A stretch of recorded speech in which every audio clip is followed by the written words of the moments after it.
ఓం శ్రీ గణేశాయ నమః. గురుర్బ్రహ్మ గురుర్విష్ణు గురుర్దేవో మహేశ్వర గురు సాక్షాత్ పరబ్రహ్మ తస్మై శ్రీ గురవే నమః. చిరంజీవుల గురించి తెలుసుకుందాం. అశ్వత్థామ బలిర్వ్యాసో హనుమాంచ విభీషణ కృపః పరశురామచ్చ సప్తైతే చిరంజీవినః అనే ప్రమాణాన్ని బట్టి అశ్వత్థామ, బలిచక్రవర్తి, వ్యాసుడు, హనుమంతుడు, విభీషణుడు, కృపాచార్యుడు, పరశురాముడు అనేవారు 7 చిరంజీవులుగా ప్రసిద్ధి పొంది ఉన్నారు. అశ్వత్థామ ఇతడు కృపికి ద్రోణునికి జన్మించిన కుమారుడు. భారత యుద్ధంలో తండ్రితో పాటు కౌరవుల పక్షంలో నిలిచి పోరాడాడు. యుద్ధం చివరి రోజున రాత్రిపూట పాండవుల శిబిరంలో దూరి నిద్రిస్తున్న ఉప పాండవుల్ని క్రూరంగా హతమార్చాడు. ఇతడు ప్రయోగించిన అస్త్రం చేత ఉత్తర గర్భస్థుడగు పరీక్షిత్తు దహింపబడుతుండగా శ్రీకృష్ణుడు పాండవ వంశాన్ని రక్షించాడు. బాలవధ చేసినందుకు వ్యాసుడు అశ్వత్థామను దుర్గంధ శరీరుడు అయినట్లుగా శపించాడు. బలిచక్రవర్తి ఇతడు ప్రహ్లాదుని మనమడు, విరోచని కుమారుడు. దేవతలను జయించి స్వర్గలోకాన్ని ఆక్రమించినవాడు విష్ణువు వామనుడై అవతరించి బలియజ్ఞవాటికకు పోయి 3 అడుగుల నేలను యాచించినాడు. వామనుని ఆ కపటం తెలిసి కూడా బలి మహాదాతృత్వంతో ఆయన కోరినట్లే సర్వస్వం దానం చేశాడు. విష్ణువు బలిని బంధించి పాతాళానికి పంపి తాను కూడా అతని వాకిట కావలి వాడయ్యాడు. వ్యాసుడు సత్యవతి పరాశరుల పుత్రుడు. అన్యోన్య విభాగం లేకుండా కలిసిపోయిన వేదాలని విభజించి వ్యాసుడయ్యాడు. 1,00,000 శ్లోకాలు గల మహాభారతం రచించాడు. 4 లక్షల శ్లోకాలతో 18 పురాణాలు రచించాడు. ఇతని కుమారుడు శుకుడు.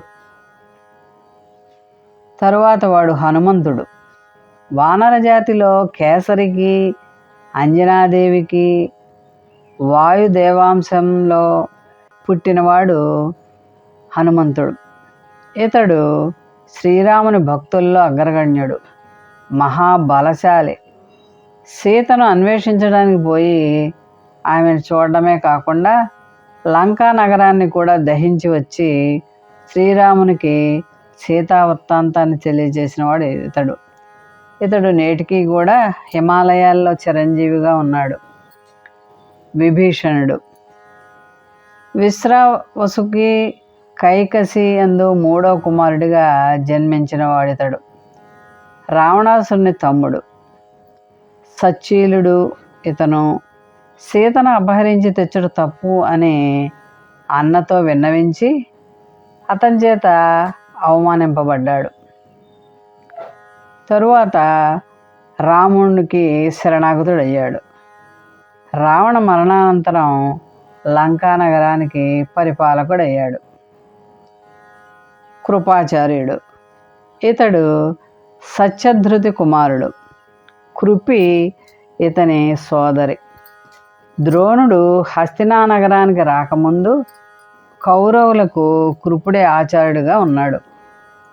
ఇతని సోదరినే ద్రోణుడు వివాహమాడాడు. ఏకాదశ రుద్రుల అంశంలో జన్మించినవాడు కృపుడు అంటారు.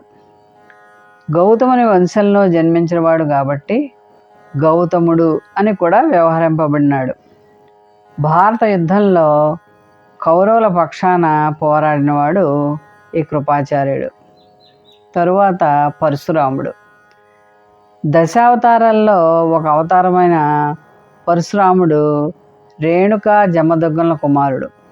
ఇతడు తన తండ్రిని చంపిన కార్తవీర్యార్జుని పుత్రులపై పగబూని 21 సార్లు రాజులపై దండెత్తి వారిని హతమార్చాడు.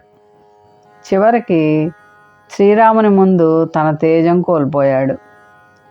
అస్త్ర విద్యలో మేటి అయిన పరశురాముడు భీష్ముడు మున్నగు వారికి అస్త్ర విద్యా రహస్యాలు నేర్పినాడు. భగవంతుడు మనకు అవతారం దాల్చడంలో ఆంతర్యం ఏంటో తెలుసుకుందాం. దుష్ట శిక్ష రక్షణ ప్రతి అవతారంలోని లక్ష్యం. ధర్మాన్ని తిరిగి నెలకొల్పడానికి పదే పదే నారాయణ జన్మిస్తాడు.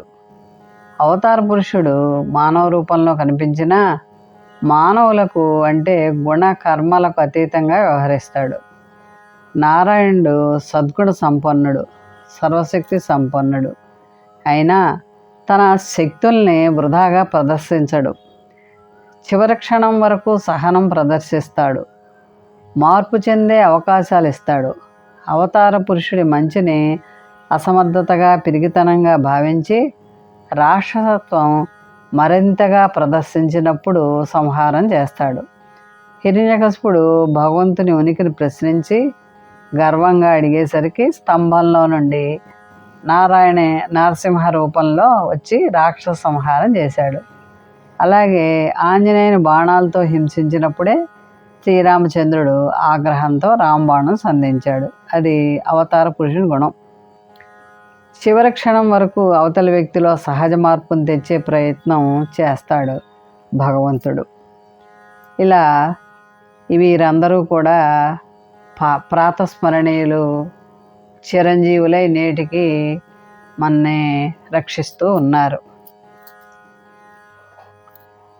మనస్సు, వాక్కు, శరీరం అనేవి త్రికరణాలు, అంటే 3 కణాలు అని అర్థం.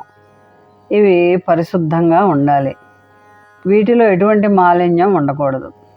ఇవి ఒకదానికొకటి సంబంధం కలిగి ఉంటాయి. మనస్సులో కలిగే అభిప్రాయాల్ని ప్రకటించేది వాక్కు. మనస్సు అంగీకరించే కార్యాన్ని నిర్వహించేది శరీరం. అవి ఎంత శుద్ధంగా ఉంటే మనిషి అంతగా రాణిస్తాడు. మనస్సు నిర్మలంగా, వాక్కు సత్యంతో నిండి ప్రియంగా ఉండాలి. ఈ విధంగా మనస్సు, వాక్కు, శరీరం పరిశుద్ధంగా ఉండి భగవంతుని ధ్యానించి తరించాలి. మోహన్వాణి ఛానల్ వారికి ధన్యవాదాలు. వినండి, వినిపించండి, వింటూనే ఉండండి. మోహన్వాణి తెలుగు పోడ్కాస్ట్ వింటున్న శ్రోతలందరికీ హృదయపూర్వక ధన్యవాదాలు. వినండి, వినిపించండి, వింటూనే ఉండండి. మోహన్వాణి తెలుగు పోడ్కాస్ట్ మీరు వింటున్నారు. మోహన్వాణి. మా కార్యక్రమాలు మీకు నచ్చితే ఇప్పటివరకు మా ఛానల్కి సబ్స్క్రైబ్ చేసుకోకపోతే వెంటనే ఈ క్షణమే సబ్స్క్రైబ్ చేసుకుని ఆ పక్కనుండే బెల్ బటన్ని మ్రోగించి అందరికీ షేర్ చేసి మీ విలువైన కామెంట్ను కూడా చేసి మమ్మల్ని ప్రోత్సహిస్తారని కోరుతున్నాను.